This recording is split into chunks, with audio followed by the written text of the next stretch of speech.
조선 전역에 독립만세운동이 한창이던 1919년 3월 일본 도쿄 내각 총리 대신 집무실에서 기이한 풍경이 하나 펼쳐졌다. 조선에서 온 50줄의 남자가 일본의 내각 총리 대신을 꾸짖고 있었기 때문이다. 조선에서 소요가 일어났는데 어찌된 일이냐는 총리의 물음에 그가 목소리를 높인 것이다. 지금 우리나라에서 일어나고 있는 운동은 소요가 아니라 당신들에게 빼앗긴 나라를 되찾기 위한 우리 민족의 부르짖음이다. 당신들은 우리 강토를 내놓고 하루속히 물러가라. 일본의 총리 앞에서 당당히 조선의 독립을 요구한 그는 바로 기미 독립선언서 작성에 참여한 민족 대표 48인 중 한 명인 임규였다.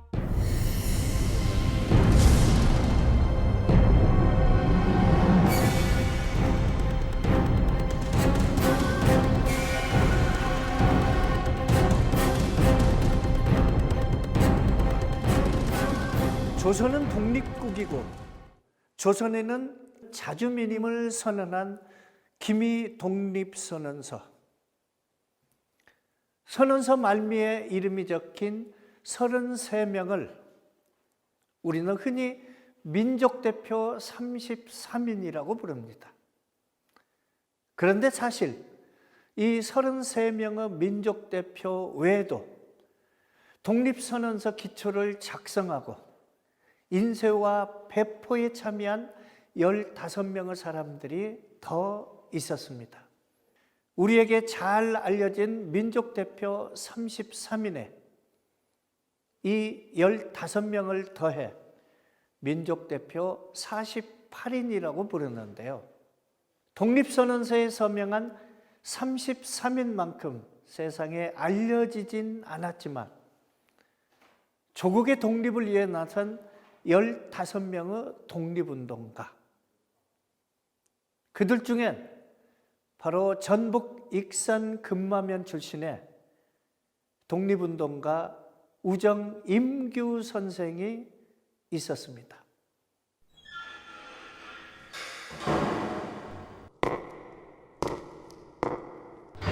이름, 나이, 주소, 직업, 본적지, 출생지를 말하라. 53세, 주소는 경성부 원동 61번지, 본적지는 전라북도 익산군 금마산면 동고도리이고 출생지는 위와 같소. 피고는 조선 독립운동을 하기 위해 동지들과 같이 선언서를 인쇄해서 배부한 것이 사실인가? 사실이다. 피고가 근본 조선 독립운동을 한 전말을 말하라. 친구인 최린의 집에 가서 천도교가 조선 독립운동을 계획하고 있는 것을 알게 됐고 그때 독립선언서 작성에 참여하게 됐소. 독립선언서를 작성하고 배포했다는 죄로 일경에 끌려온 남자는 당시 배제학당 교사였던 임규였다. 알려지지 않았지만 그는 기미독립선언서 초고가 작성될 당시 실질적인 도움을 준 인물이었다. 1919년 1월 23일 임규는 민족대표 33인 중 한 사람인 최린의 집에서 최남선과 함께 만난다. 그들은 그 자리에서 천도교, 불교, 기독교 지도자들이 모색 중인 독립운동에 참여하기로 함께 뜻을 모은다. 그것은 바로 일제로부터 조선의 독립을 선언하는 독립선언서를 제작한 뒤 1919년 3월 1일 오후 2시 조선 주요 도시에 배포하는 일이었다. 하지만 폭압적이던 무단 통치 시대 조선의 독립의지를 담은 선언서를 쓴다는 건 목숨을 내놓는 일과 같았다. 서슬퍼런 감시의 눈을 피하기 위해 최남선이 향한 곳은 지금의 서울 을지로 사가에 자리한 임규의 집이었다.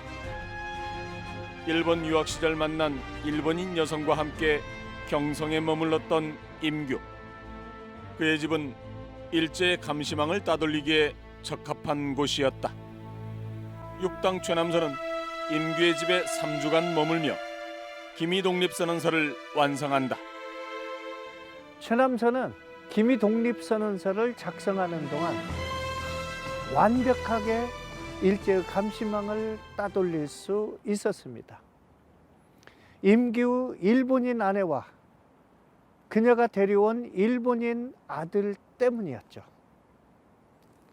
이들은 일본인이었지만 일제의 강압적 통치를 받는 식민지 조선의 처지를 동정하는 입장을 보였는데요. 실제로 최남선이 최종 완성한 독립선언서를 또 다른 민족 대표 48인 중 한 명인 현생윤에게 안전하게 전달한 것도 바로 임규의 일본인 의붓아들이었다고 전해집니다. 임규와 그의 가족의 도움이 없었다면 기미 독립선언서가 세상에 나오기까지 더욱 험난한 여정을 겪었을지도 모를 일입니다.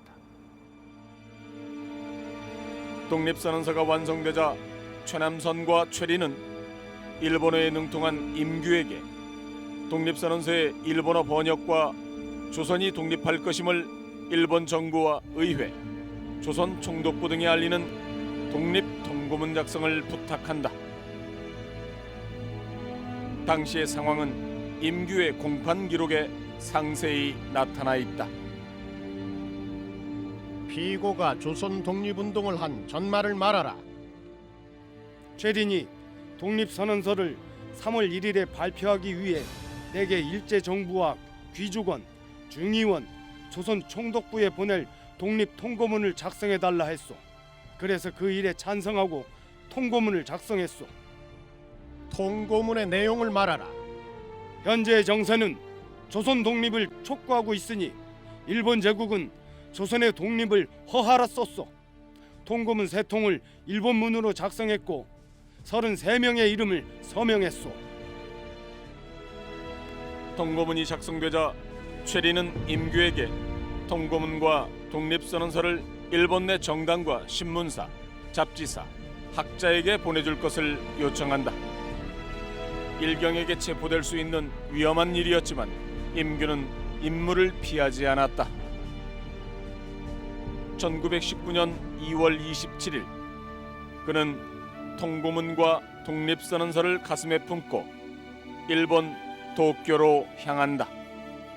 임규의 나이 53살의 일이었다. 일본어에 능통했던 임규가 맡았던 임무는 일본에 직접 건너가서 일본어로 번역한 독립선언서와 독립통고문을 일본 정부와 당시 의회였던 귀족원과 중의원 그리고 언론사 등에 전달하고 조선의 독립의지를 천명하는 일이었습니다. 어찌 보면 무모하다고 생각할 수도 있는 일이었는데요. 큰 위험을 감수하고도 그가 일본으로 향했던 건 그만큼 독립에 대한 열망이 컸기 때문이었겠죠. 아마도 임규 선생은 일본 유학파인 자신이 그 임무를 수행할 수 있는 최적임자라 여기지 않았나 미루어 짐작해 봅니다. 익산시 금마면 동고도리에서 태어난 임규. 조선 후기 중인 집안에서 태어난 그는 14살 때 익산군수 정기우의 하급관원으로 일을 한다. 당시 그는 군수의 아들들이 방에서 글을 읽는 소리를 귀동냥해 사서 삼경을 깨칠 만큼 머리가 좋았다.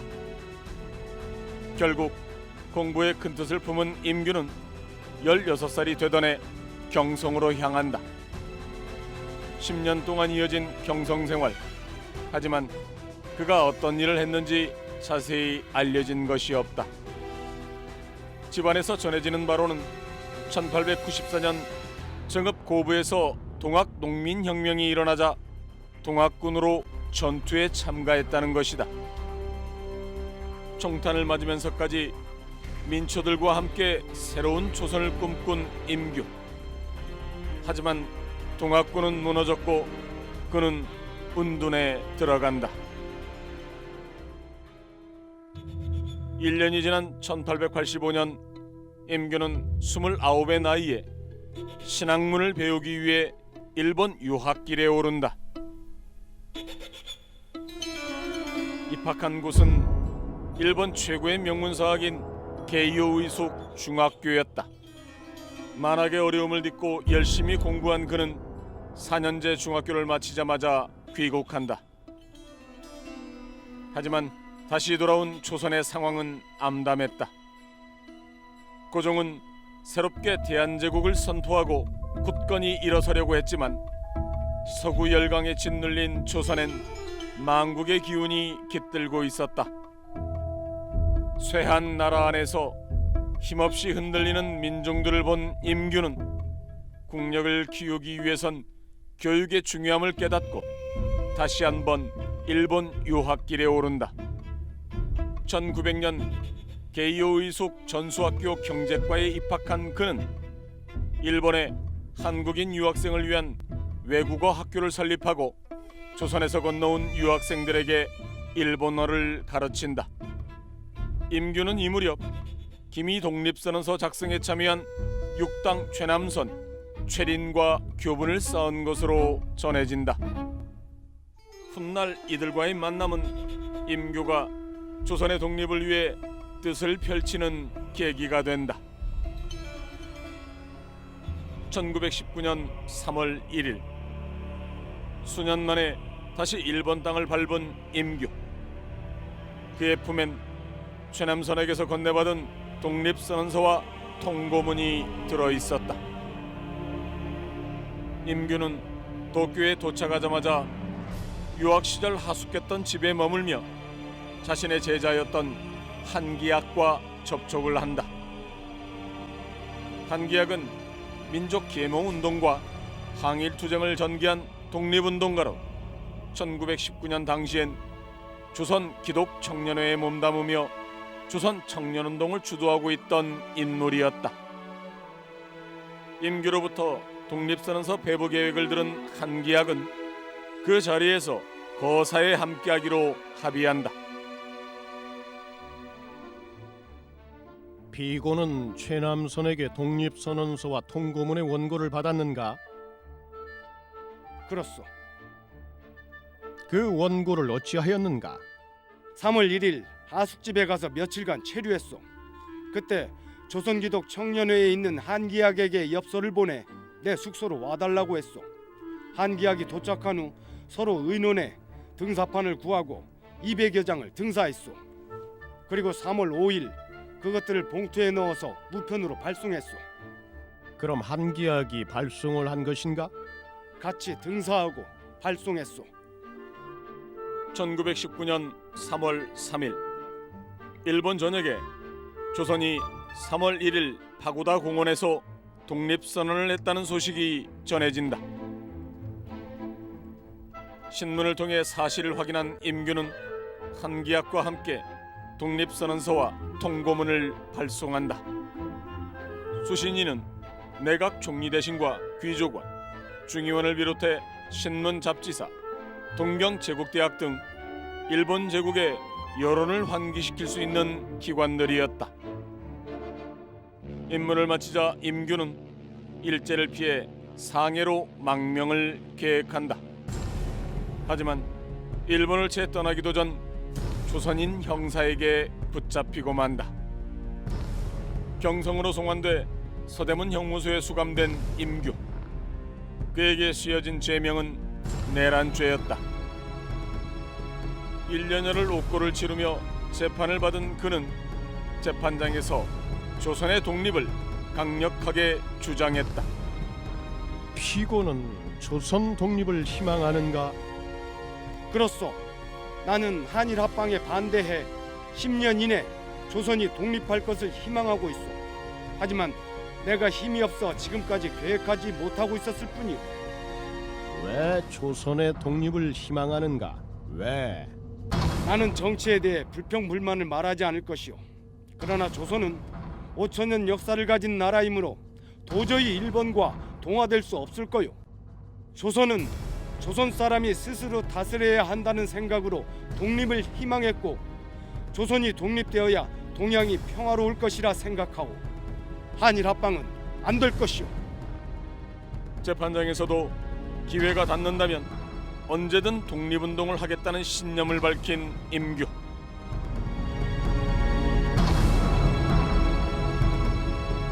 하지만 그는 1920년 10월 30일 경성 복심법원으로부터 증거불충분으로 무죄를 선고받는다. 임규의 무죄 선고는 3.1운동 이후 사회 지도 측을 회유하려는 일제의 유화 정책 일환이었다고도 전해집니다. 실제로 임규는 무죄를 선고받자 재판부를 향해 내 나라를 찾기 위해 투쟁했으므로 일본의 법대로 유죄를 선고하라고 외쳤다고 합니다. 유죄를 받기 위해 항소까지 했다고 하는데요. 물론 그의 뜻은 받아들여지지 않았습니다. 형식상 무죄를 받긴 했지만 임규는 체포되고 재판을 받는 1년 8개월 동안 서대문 형무소에서 미결수로 옥고를 치르고 나옵니다. 추록 후 그는 다시 경성사립학교에서 교편을 잡고 후학을 가르치며 조선 독립의 꿈을 이어나갑니다. 3.1운동 이후 임규는 앞에 나서기보단 뒤에서 독립운동을 돕는 일을 도맡아왔다. 상해 임시정부에 적지 않은 독립자금도 전했는데 차경석이 창간한 보천교 재단으로부터 5만 원을 얻어 상해 임시정부 간부인 라용균에게 전달한 것이다. 그리고 1945년 8월 15일 그토록 바라던 조국의 광복을 맞이한다. 해방 후 다시 상경한 임규는 독립운동가의 원로로 대한민국 정부 수립에 힘을 보태려 하지만 한반도는 좌우익의 극렬한 대립 속에 정부 수립의 난항을 겪고 있었다. 임규는 남한만이라도 단독 정부를 수립해 하루속히 혼란을 수습해야 한다고 주장하지만 노환으로 활동이 어렵게 되자 1947년 다시 익산으로 낙향한다. 그리고 1년 뒤인 1948년 3월 7일 대한민국 정부 수립을 보지도 못한 채 눈을 감는다.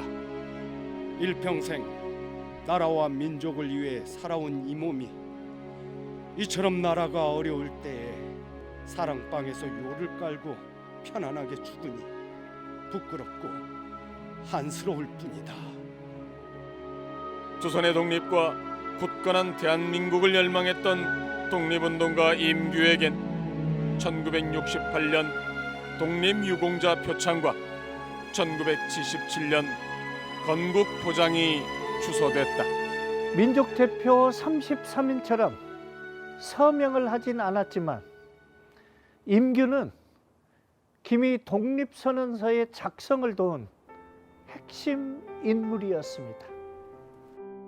53세 나이에 위험을 무릅쓰고 일제의 심장부에 들어가 일본 제국 각계에 독립선언서와 통고문을 보내고 조선 독립의 당위성을 환기시켰습니다. 또 일제 총리 대신을 찾아가 조선 독립을 주장하기도 했죠.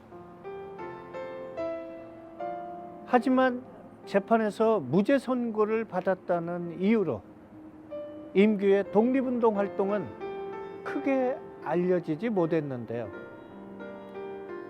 그의 행적을 쫓는 학자들조차 거의 전무한 현실은 안타깝기만 합니다.